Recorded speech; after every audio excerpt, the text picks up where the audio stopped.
welcome to AustChamKorea's webinar today titled ESG, Global Trends and Implications for Korean Business. Today I am joined by Mark Watson, Country Managing Partner at Korea, Sunghyun Chan, Head of ESG at Posco Holdings, and Helen Oh, the Trade Commissioner here at Austrade office here in Seoul. Thank you very much, Grace, and good afternoon, everyone. My name is Helen Oh, Trade and Investment Commissioner and Commercial Counsellor at the Australian Embassy in Korea, looking after ESG and agribusiness portfolio.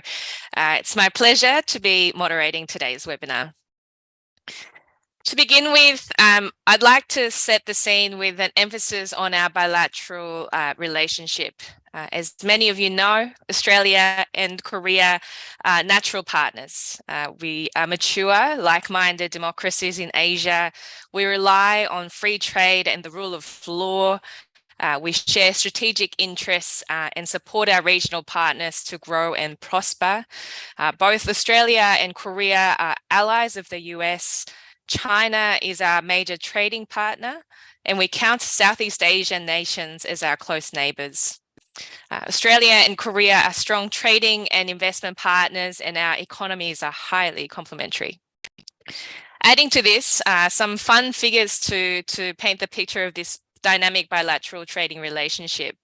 In 2022, the total two-way goods trade between Australia and Korea was almost $150,000 per minute. Australia's goods exports to Korea reached almost $100,000 per minute, and Australia's goods imports from Korea were over $50,000 per minute. In this dynamic trade relationship, low emissions, net zero, sustainability, and good governance are common topics in our discussions, not just in energy and resources sectors, but also in agribusiness and tech sectors also. These discussions are, of course, anchored by bilateral agreements, such as the Low and Zero Emissions Technology Partnership, and the third pillar, the second economic pillar of our comprehensive strategic partnership.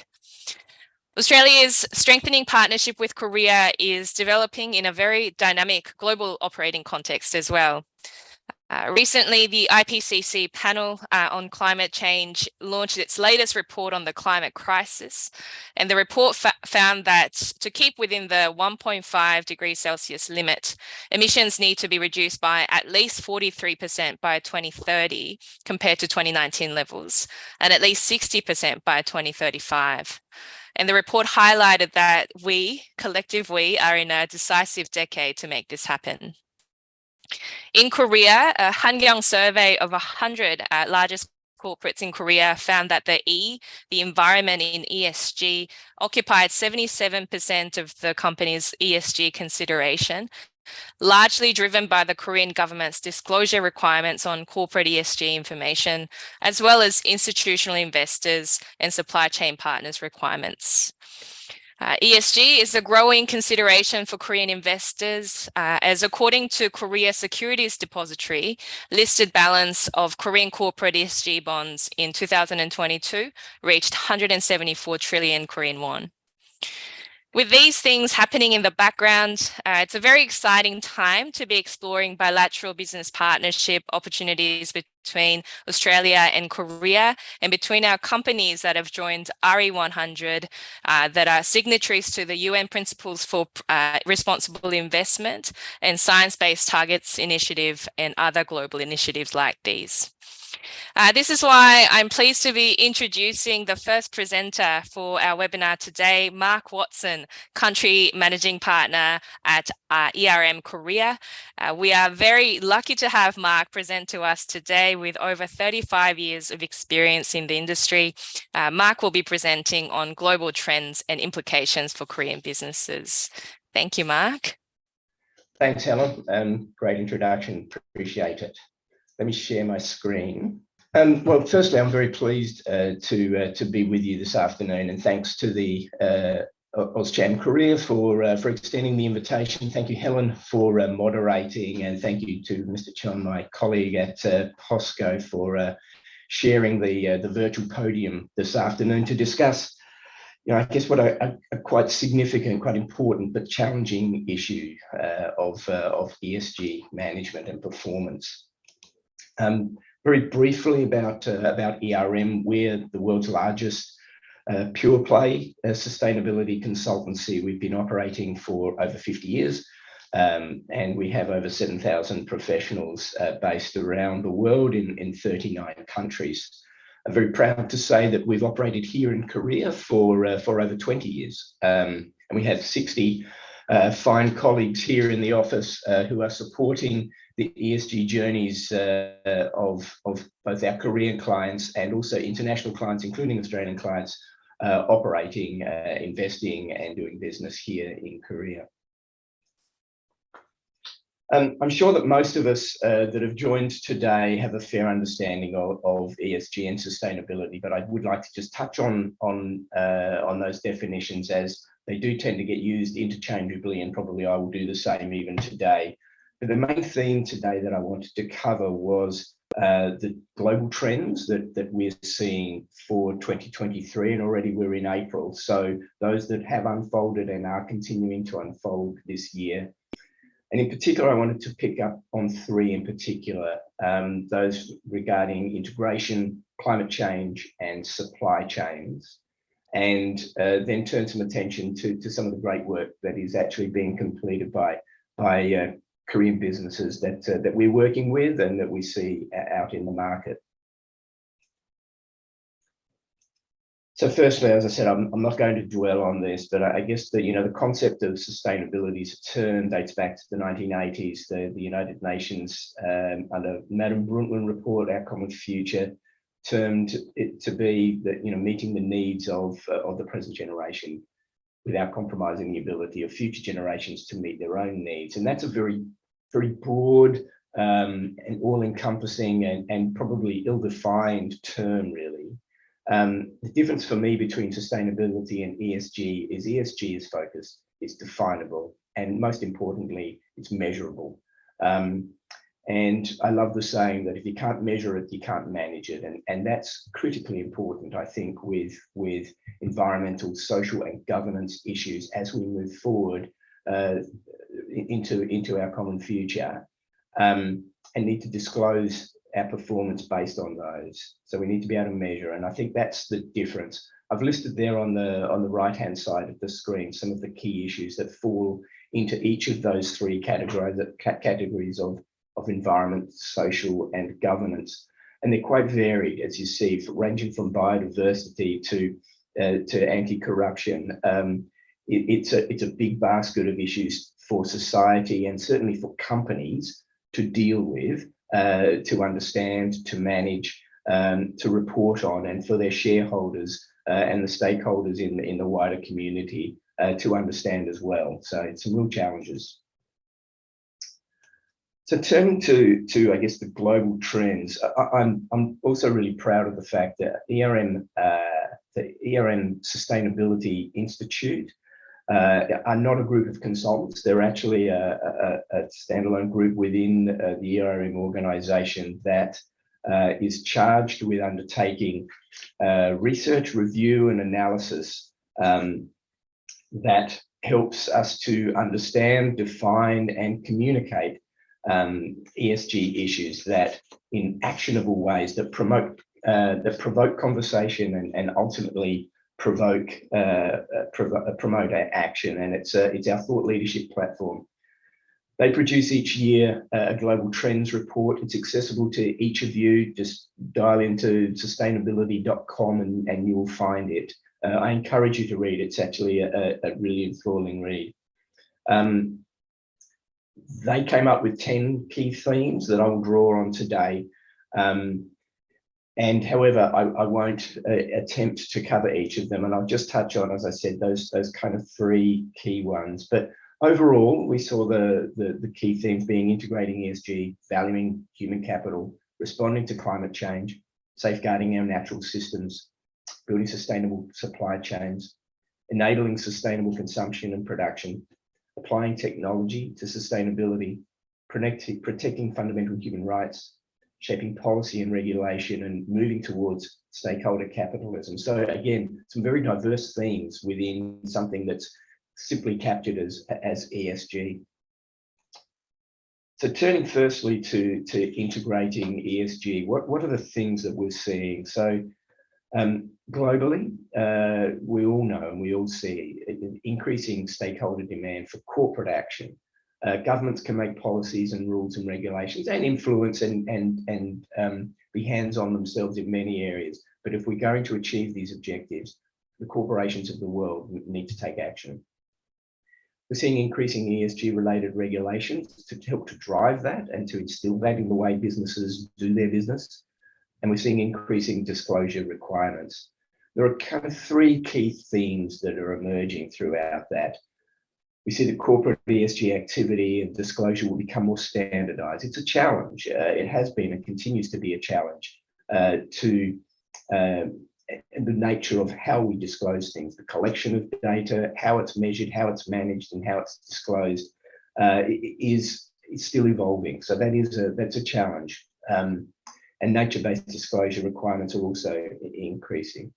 We're seeing that there's discrepancies in the different rating systems. There are multiple rating systems there, some more used than others, some more common, some more accepted. And we see the difference, I guess, when you look at the way that rating systems apply, say, to the financial system. It's a much more mature environment, and there's very little, or there's a very strong correlation between different rating systems on financial performance. Not so in ESG. We see that the use of these rating systems will continue, but there is that variation, and that is driving regulatory bodies to address those issues, including in Korea, which I'll touch on towards the end of my presentation. And investing in ESG or ESG investing, will continue to grow. There has been some pushback over the last 12 months, given the global uncertainties. Organisations like BlackRock and Vanguard, for example, have publicly stated they're slowing down, I guess, of their investment commitments in that regard. But it is expected that ESG funds under management will continue to grow. Can grow 25% to $50 trillion by 2025. And stakeholders are pushing not just the companies themselves, but those portfolio companies to actually align their practices with those global trends, global expectations. So how does a company deal with those things? And I guess it's like getting anything done in an organization. It needs to be integrated as part of the business. It can't be force fit from outside. So what does ESG integration look like? It's evolving. So it's evolving along a maturity curve. It starts with compliance. What do the regulations say? Have we met them? What do we need to tell the regulator about how our performance is on air emissions or waste management or those sorts of quite traditional aspects? And then it moves beyond compliance into integration. And that's where sustainability and ESG matters are actually embedded in corporate-wide policy, its strategy and purpose, and built into the business model. For example, there may be a chief ESG officer, sitting at board level, and compensation is maybe tied to the sustainability or ESG performance of the business. And we've seen even most recently, SK have announced that board bonuses, or the bonuses for their executives will be tied to ESG performance. And as we know, SK is a very diverse business. Those ESG performance metrics are very different across each of their subsidiary businesses, tailored to the needs of the business. So it's quite a mature approach, and an interesting development here in the local market. And ultimately, we'd like to see that extend beyond. So not just managing a company's own ESG matters, but having influence beyond that, being thought leaders and applying learnings to the wider business environment. The second of the key themes that I wanted to touch on, and certainly Helen raised some really, empowering data. We have some work to do. Combating climate change, as we see, it's a generation-defining challenge, and the time is now. Whilst there's been lots of action, lots of policy, lots of talk across the world and in many jurisdictions, the pace of action by the corporate world is still not fast enough to keep us to that 1.5 degrees that Helen spoke of. Companies will continue to seek ways to address that climate change, but it won't be easy. We see that the global energy crisis are the three key themes that will play out in 2023. The global energy crisis will accelerate the transition. So in a way, it's driving change because of necessity. The energy price volatility resulting from the war in the Ukraine actually saw a short-term spike in the use of coal because it was needed to meet immediate energy demands. But medium term, there will be a trend and a move towards the increasing investment and utilisation of renewable energy sources. We see the carbon credits will be increasingly used to contribute towards the net zero strategies of organisations.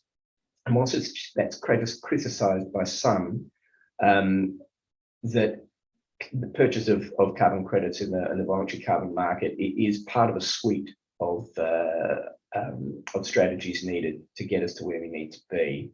And we see there will be during this year and beyond an increasing move towards those high quality carbon credits from natural climate solutions. So those that have spin-off benefits for protecting biodiversity or community and local community infrastructures.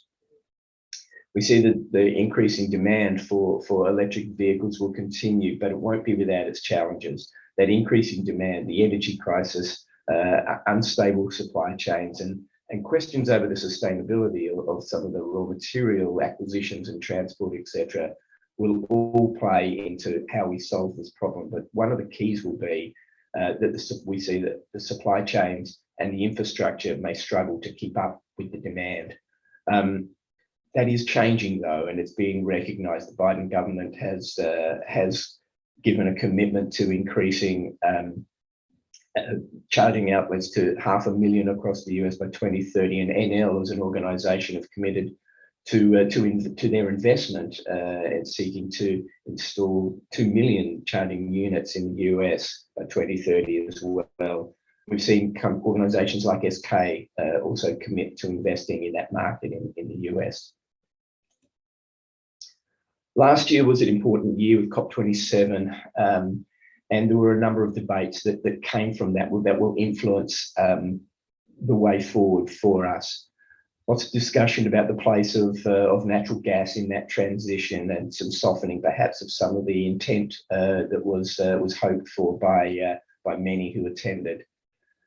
Move towards climate risk assessments and resilience analysis and adaptation, that whole finance, how do we finance these things? And the key question around who's going to fund this at the jurisdictional level, when many of those countries most in need are also the most challenged to fund the changes necessary. But as we move to 2023, there's a focus on Asia. One of the key focuses, I believe, will be in that just energy transition. So an energy transition from where we are now to where we need to be in a way that considers appropriately the collateral impacts potentially on environment, on biodiversity, on air quality, and on the communities in which we live, including the economic stability and incomes of people who currently rely on traditional energy production in particular. So some real challenges there for us as we move forward. The third of the issues that I wanted to just touch on today was building sustainable supply chains. I mean, it's a critical issue for Korea as a market and as a country. We all know the importance that manufacturing plays in the economy of this country. Some of the changes that have been driven by, I guess, the pandemic increased consumer awareness. We started asking questions about where things come from and why and how goods originate, and that spurred on some interesting discussion and some debates about the appropriateness of that. The war in the Ukraine obviously added some great complexity, not just with energy sources, but agricultural sources and others. And the the impact that the closing of certain markets had as a result of that really highlighted the interdependence around the world, the interconnectedness of that supply chain. And so sustainability of that supply chain is critical, and is certainly critical for South Korea. And we're seeing that governments are strengthening their oversight of that. So the three kind of themes that might play out during this year and beyond is that companies will increase their supply chain resilience, or their consideration of the resilience. That geopolitical pressure has seen a move in location from China to, for example, to places like Vietnam and India, and we've seen that from Apple and Microsoft and Google. Second of the key themes is that companies will continue to increase their spending on diverse suppliers. So those, for example, that are suppliers comprised of minority or women-owned businesses. And that's not just to meet the S part, I guess, of your ESG performance, but actually demonstrate some real commercial values. And that has been demonstrated across multiple industries, where minority and women-owned businesses fundamentally add value to the supply chain. And we've seen Salesforce and FedEx increase their spending quite significantly on minority-owned suppliers. And finally, we see that companies will cascade down their ESG goals to their suppliers. And that's, I guess, an interesting concept. It's part of that maturity and extending beyond the integration to influence and innovation. So I think there's many things for us to think about there. General Motors, for example, have cascaded down to their suppliers the requirement for carbon neutrality of their Scope 1 emissions. They've set targets for things like diversity, child labour and anti-corruption, which is quite significant. We've also seen, even just this week, announcements from LG that they intend to ESG certify their suppliers. So there's certainly a move to cascading down from companies trying to get it right to ensuring that those in their supply chain do so also. And I think that's certainly a strong move in the very right direction. So how are Korean companies responding? This is a snapshot, I guess. So we've seen at the government level, the Yoon administration make a series of key commitments. Certainly following COP27, the commitment to net zero, the commitment to reducing emissions 40% by 2030 are quite significant. The increased share in decarbonisation of nuclear, but also enhancement of the grid and battery storage is quite significant, and a commitment to zero emission vehicles. And that plays out across the authorities and jurisdictions, I guess, and regulatory authorities, from the energy supply plan to industry trade requirements and to disclosure requirements. And ESG reporting will be mandatory in Korea from 2025. To enable that, the Financial Services Commission is due to release guidance to specify what is required.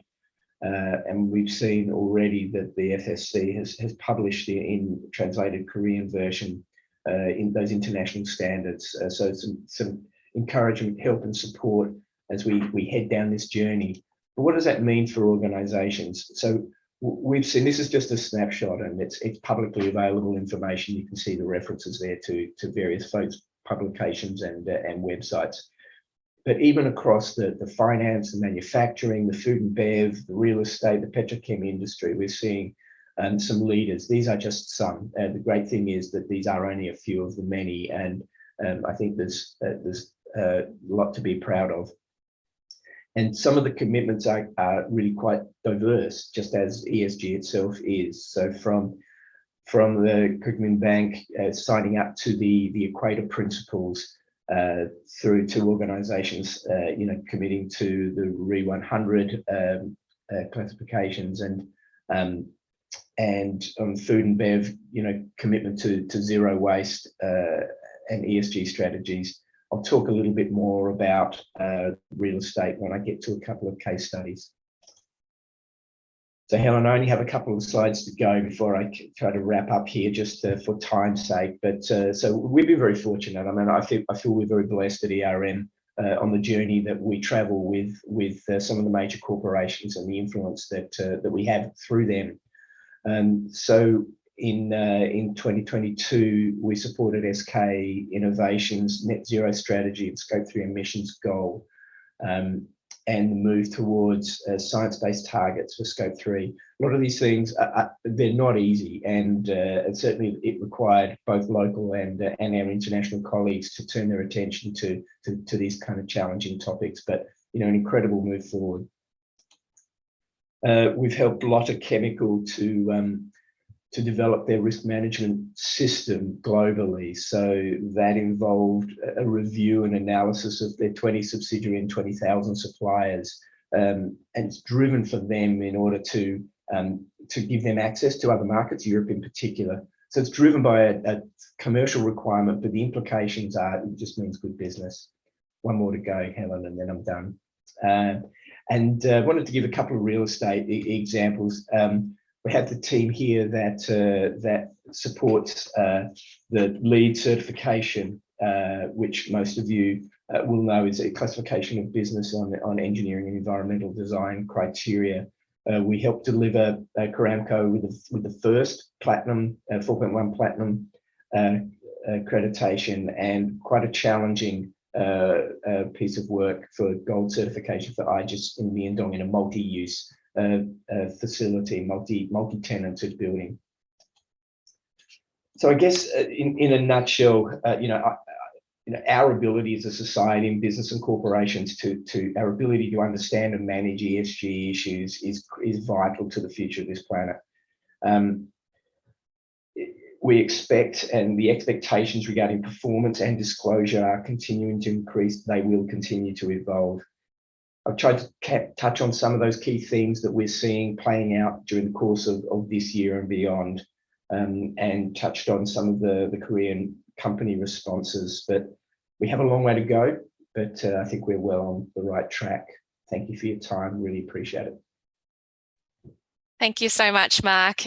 And I loved how you started your presentation with, if you can't measure it, you can't manage it. And there's certainly been a lot of progress made to be able to measure our ESG performance in a consistent way. And companies like ERM has played a big part in that. So I hope to continue to tune into how ERM continues to make difference in that respect. As Mark briefly touched on, many Korean corporates are forming ESG business units and committees to develop and deliver their company targets and strategies. And Posco is one of the largest Korean corporates who is leading the way, and Mr. Chun has kindly agreed to present on Posco's ESG strategy and experience so far. We are lucky again to have Mr. Chun present to us today with his extensive experience of shaping and influencing Posco's future strategy, as well as his vast Korean corporate experience across PwC, Deloitte, LG, and AT Kearney. I'd like to invite Mr. Chun to present now. Thank you very much. Mark, and good afternoon, everyone. My name is Sung-Yun Chun, and I'm the ESG head at Posco Holdings. It is an honor to introduce Posco Group's ESG practices at the webinar organized by the Australian Embassy and ERM, and include Mark. Today, I'd like to discuss Posco Group's new management philosophy, corporate citizenship, and its impact on our ESG practices. Posco, formerly known as Pohang Iron and Steel Company, was founded in 1968 as a government-owned enterprise with a mission to give back to society by taking the steel industry to success. During the aftermath of the Korean War, Our company laid the foundation for the miracle on the Han River. After being privatized in 2000, we changed our name to Posco in 2002. In 2018, Posco celebrated its 50th anniversary and introduced corporate citizenship as new management philosophy with a goal to be a sustainable company. We aim to build a better future for the world and humanity by extending beyond steel. Corporate citizenship represents Posco Group's commitments to serving community and seeking interdependence with its as member of society. To assume full membership of society, Posco Group practices corporate citizenship management philosophy at work and in daily activities. As mentioned earlier, Posco Group was built in a mission to contribute to the country. So naturally, a consensus was reached that we should also work for the society. After introducing a new management philosophy in 2018, the corporate citizenship charter was adopted in 2019. Afterwards, the Business Roundtable released a new statement that redefined the purpose of a corporation and stressed the importance of stakeholders for global businesses, which gave us the reassurance that we are heading in the right direction. In 2020, we published guidelines for practicing corporate citizenship tailored for each department. Therefore, we were ESG ready even before ESG became the new norm. This is the Corporate Citizenship Charter, a guiding compass for our ESG management. Our philosophy is not limited to serving business partners, but also our staff and communities where we conducted business. The concept of corporate citizenship encompasses both economic value and ESG value. If all members of Posco Group practices corporate citizenship at work, what it will naturally become ESG activities. Posco, as a company you want to work with, communicates with 5 corporate citizenship brands. Under green with Posco, steel scrap is recycled to reduce costs and environmental footprint. Other brands are together with Posco, which promotes interdependence with business partners. Challenge with Posco, which supports social ventures. Life with Posco, which seeks solutions for low birth rate and the challenges youth faces. And Community with Posco, our initiative to give back to the society. Next, let me delve into corporate citizen Posco's ESG management cases. First, Posco Group transitioned to a holding company governance structure by launching Posco Holdings. While steel was the industry of the future in 1967, eco-friendly future materials have become the industry of the future in 2023. We decided to leave the last chapter of creating a steelmaking legend and modernize governance structure to write another success story. Posco Holdings established in March 2022 as a holding company has 3 roles. First, developing a future business portfolio that extends beyond steel. Second, realigning group businesses. And finally, formulating group R&D strategies. Second, Posco Group has built in an ESG management system that is run by C-level executives. Under the direction of Posco Holdings, the board of directors, the ESG committees, and the group ESG consultation committees directs group ESG activities. Outside experts' views are also reflected at the Corporate Citizen Advisory Council, a CEO advisor body. Additionally, group subsidiaries select core ESG agenda for the group and formulate strategies such as safety and health, carbon neutrality, diversity, and supply chain. Third, we have defined ESG strategies that align with group vision. All group companies follow the 5 strategies labeled as GREEN or green, with each subsidiary performing distinctive industry-specific tasks. Fourth is our business vision: to be a leading provider of eco-friendly future materials. Posco Group has selected 5 goals: producing carbon neutral steel, leading in a new mobility application, leading in renewable energy, realizing future housing, and securing global food resources. Fifth, our business portfolio has been recalibrated.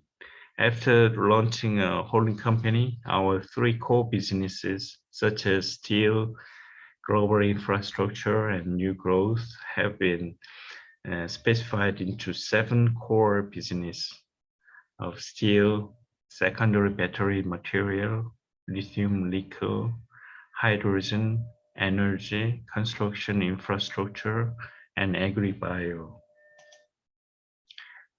Sixth, Posco became the first Asian steel maker to pledge net zero by 2050.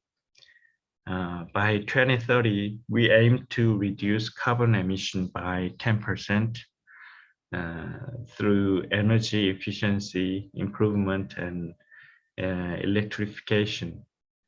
Achieve a 50% reduction by 2055 and get to the net zero by 2050 by transitioning to hydrogen production and transportation in phase.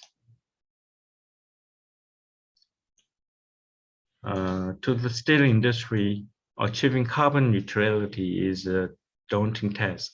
However, we can turn this challenge into an opportunity by tapping into hydrogen. On the left is how we currently produce steel using coal and reducing agent.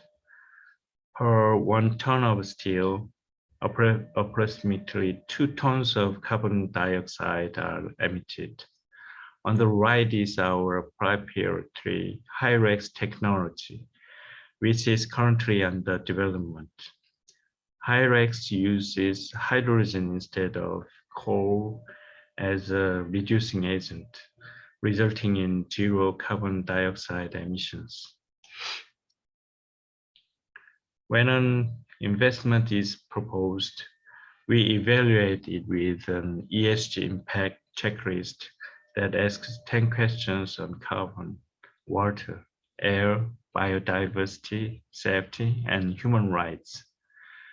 To renew potential ESG risks, ESG team members attend the Investment Deliberation Committee meeting.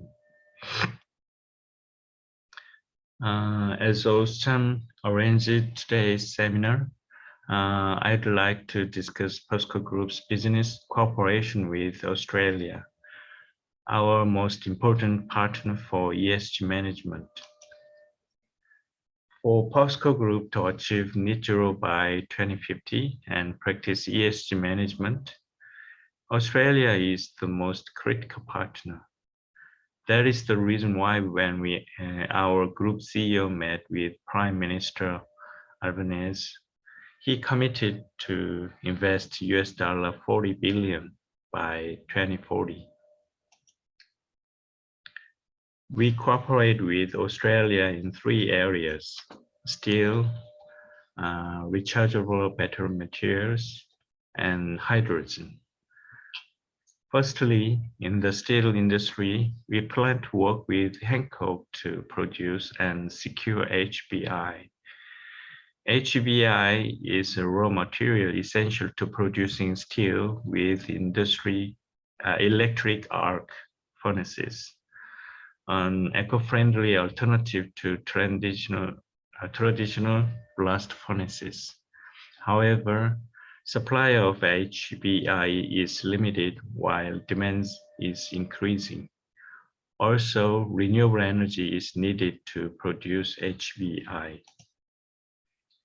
The second area of cooperation is rechargeable battery materials. To move ahead in the industry, securing lithium and nickel mines is critical. Therefore, we are pursuing joint development of mines with Australia. Furthermore, Posco and Pilbara Minerals, an Australian company, have established a joint venture called Posco Pilbara Lithium Solution. The JV is currently building a lithium plant in Gwangyang, South Korea. When the construction is completed within this year, 4,300 tons of lithium hydroxide will be produced per year.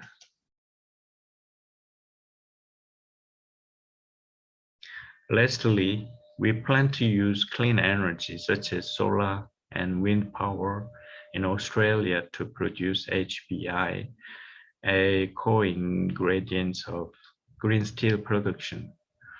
Also, we will produce green hydrogen and supply it to Posco Steelworks in Korea as an energy source for Hyrex steelmaking. Eventually, our hydrogen will be sold worldwide. I have briefly discussed Posco Group's corporate citizenship philosophy, ESG practices, and cooperation with Australia. Given the global emphasis on ESG, companies that do good deeds have more opportunities to sustain growth, while those that do not face exclusion from the market and rejection from society. We look forward to your support on corporate citizen Posco's vision to grow together with society. Thank you. Thank you, Mr. Chan, and it's just so good to hear about the holistic ESG strategy, not just focused on the E component, but the social and the governance component as well. I'm glad to hear that Australia continues to be a critical partner in POSCO's ESG strategy and journey, and great to hear that our government and businesses are forming a critical part of your supply chain resilience. We are moving on to the Q&A component of our webinar today. To kick off with, actually, before we kick off, I need to explain that Mr. Chan has kindly presented his presentation contents in English, but the Q&A component, we are going to do so with consecutive interpreting. I'm going to ask the question in English, and POSCO's interpreter is going to translate for us. I might ask the first question to begin with, both to you, Mark, and to Mr. Chan. And you both touched on this in your presentations. You know, sustainability as a term and a concept can mean different things in different jurisdictions. It can mean one thing in Australia, one thing in ASEAN, one thing in Korea. Would you have any thoughts or advice on how a business like POSCO or other businesses around the world can maybe able to localize their ESG strategy pending which country they're investing in or operating or partnering with? I might start with you, Mark, and then we might move on to Mr. Chan. Yeah, thanks, Helen. I mean, it is a challenge. There's no question. As we've seen, the breadth of issues that fall under that ESG umbrella. So ESG sounds so easy, right? It's just three little letters, right? But there's so much that falls under those umbrellas. In order to be effective, companies need to understand where their activities interface with those different elements, and so the variation, I believe, in approaches is not just jurisdictional, so not just where in the world, but actually very much related to the type of business you have and the type of activities that you undertake. A lot of this is driven by the free market, and so we've seen, I guess, with LG committing to certifying their suppliers, giving them access to the European market, it is a demonstration of how companies need to tailor in order to continue to generate business. But the first step, I guess, is in that understanding, right? So how do companies approach it? They need to understand, what their activities are, what their implications are to the environments in which they work, the communities in which they operate, and the way they govern their business. And then to probably try and comment for me, but then you need good consultants like ERM to come and help you steer and prioritize. Excellent. Thanks, Mark. I might go to Mr. Chun for any comments you might have. 포스코 입장에서 생각을 해보면 포스코는 EU, 유럽이라든가 미국 외에 이제 수출도 하고 있고, 동남아 지역에서는 실제 철강 가공이라든가 뭐 이런 것들을 하고 있다 보니까 여러 지역에서 생산도 하고 판매도 하고 하는 과정에서 ESG와 관련돼서 살펴보면 그 지역별로 문화라든가 또 여러 가지 규제 환경, 그리고 경영의 성숙 수준 자체가 좀 차이가 있다고 생각을 할 수 있습니다.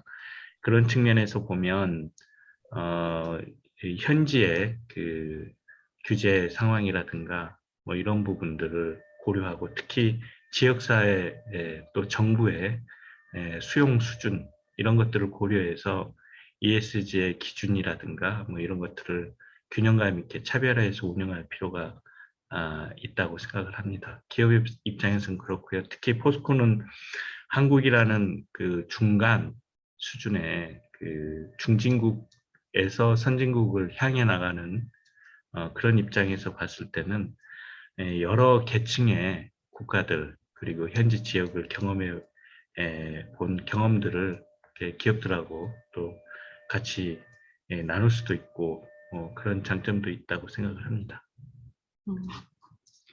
So from our perspective, we have exported our products to different regions like the European region and the Americas. We also process our steel products in Southeast Asian region as well. So we certainly have some experiences of producing and selling our products in different regions and jurisdictions. And in terms of ESG, I believe there are several factors to be considered, such as the culture, the regulation environment, or the managerial maturity of each country or jurisdiction. And especially, we should consider how much the government or the community is willing to accept ESG practices and differentiate our ESG policies or approach in each region. And so this is something all businesses can consider, but especially from our perspective, because Korea is still a developing country. I don't see Korea as a developed country yet. We have been exporting different products to different types of countries, whether it be developing countries, developed countries, or emerging economies. So our experiences of operating in different countries, I believe, can offer a great insight to other businesses as well. Thank you very much, Mr. Chun. From both Mark's response and Mr. Chun's response, to me, what stands out is the importance of interface management and stakeholder management to understand the market you operate in, depending on which business activities you undertake, and making sure that there's a know-how exchange that's mutually beneficial for all parties, all interfaces involved. We have received a question from the audience, and I'm sorry, I don't know if I am interpreting the question correctly, but I might sort of change it a little bit to relate it to the US IRA and I guess Korea and Australia, or global, its impact, IRA's impact on global supply chain, and I guess its impact, downflow impact on ESG practices. Mark, would you be able to comment on how, have you seen any ripple effects of IRA implementation in some of your clienteles in Korea? And to Mr. Chun, from Posco's perspective, as you know, the world's most competitive steel maker, how is, if you feel comfortable, would you be able to comment on how Posco is approaching, I guess, adjusting to the IRA requirements? Mark, might start with you first. Yeah, I mean, maybe take a little step back first of all, I guess, in that you know, companies are obviously in business, you know, to generate profits for their shareholders, and they do that by understanding the market, and that market is influenced just by consumer demands. But the consumer is our community, right? So the community then influence governments, and governments then influence regulation, and all are tied together.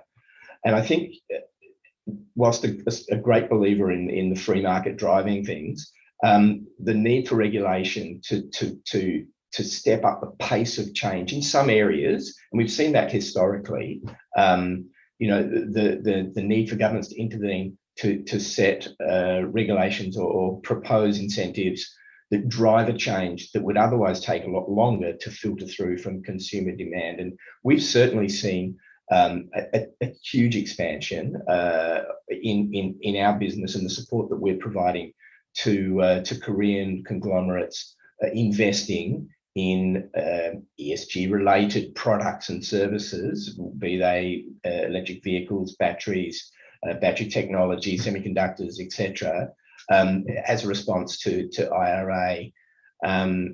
You know, the interest is phenomenal, to be honest. We held a workshop last Wednesday in conjunction with Shinhan Bank for Korean conglomerates to explain IRA, how it all fits, what the processes are. We had 300 physical attendees. I mean, it was mind-blowing, right? So yes, we've definitely seen kind of that impact.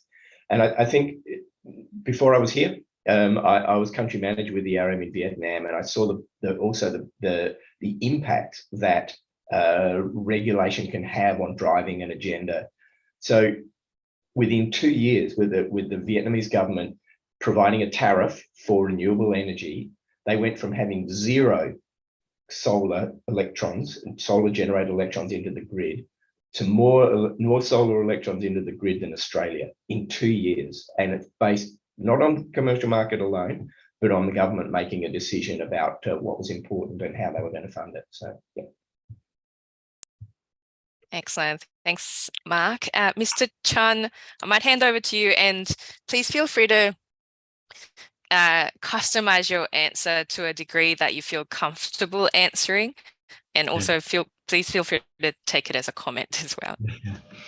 IRA에 대해서는 포스코뿐만 아니라 한국의 여러 기업들이 큰 관심을 가지고 있고, 또 현대차를 비롯해서 전기차를 생산 공급하거나 배터리 팩을 이렇게 팔고 있는 LG, 엔솔 등등 많은 관심을 갖고 있는데요. 정부에서도 이런 부분에 대해서 적극적으로 정책적 지원을 하고 외교적으로 이 얘기를 계속 해나가겠다라는 입장과 지원을 밝히고 있고요. 포스코 입장에서만 보면 크게 2가지 밸류체인이 있습니다. 앞서 말씀드린 전기차라든가 배터리 이 팩에 포스코의 그 2차 전지 소재를 공급해서 하는 공급망의 이슈가 하나 있고요.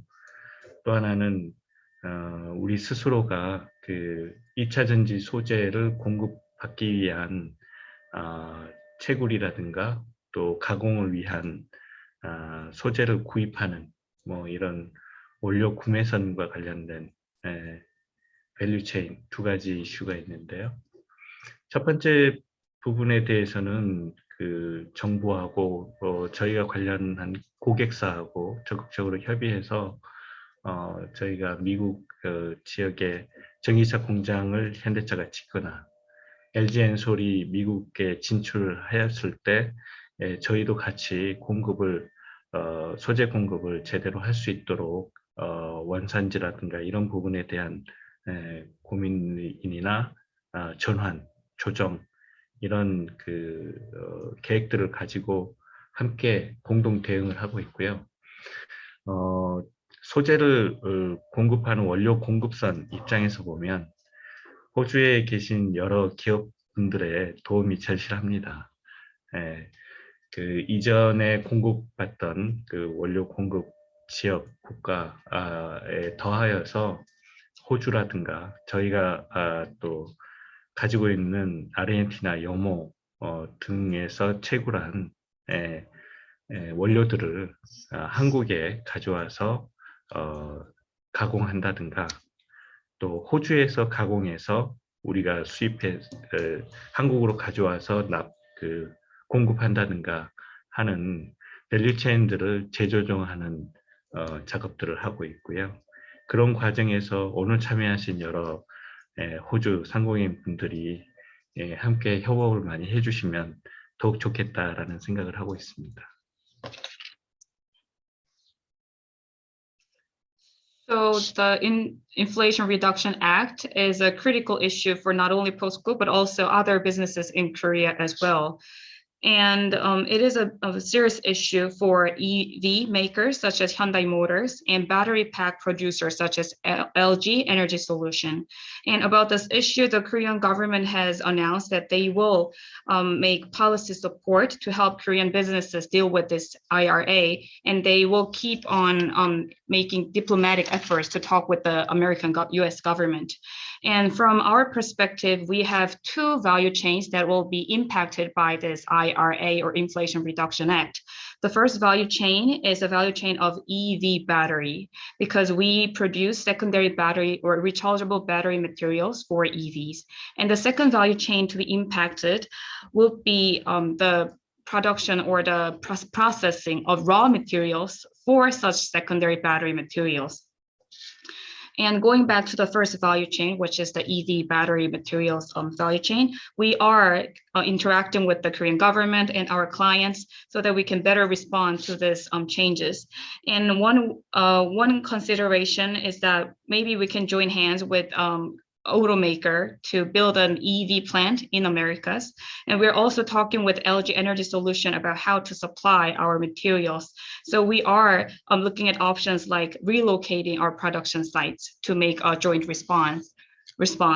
And moving to the second value chain, I would like to ask for the support of Australian companies. So one way would be getting the raw materials from Australia or the Salt Lake in Argentina so that we can process them in Korea. Or the other option will be process such raw materials in Australia and then bring it back to Korea. So we are actually recalibrating our value chains. And to make this happen, I would like to ask for your support and assistance. Thank you very much. And we are slightly over time, but it was just such a good response to end on, so I just wanted to allow for the complete response to come through. I know there are a couple of questions that we haven't been able to get to, and we'll follow up via email if that's okay with you. I'd like to thank Mark and Mr. Chun for your very generous insight and response to us today. Thank you to our audience for joining, for your time and your curiosity as well. I will continue this conversation on and offline. But for now, thank you very much, and we'll end here. Thanks, everybody. Have a Thank great you. afternoon. Thanks, Helen. Thanks, AustCham. Thanks, Mr. Chon.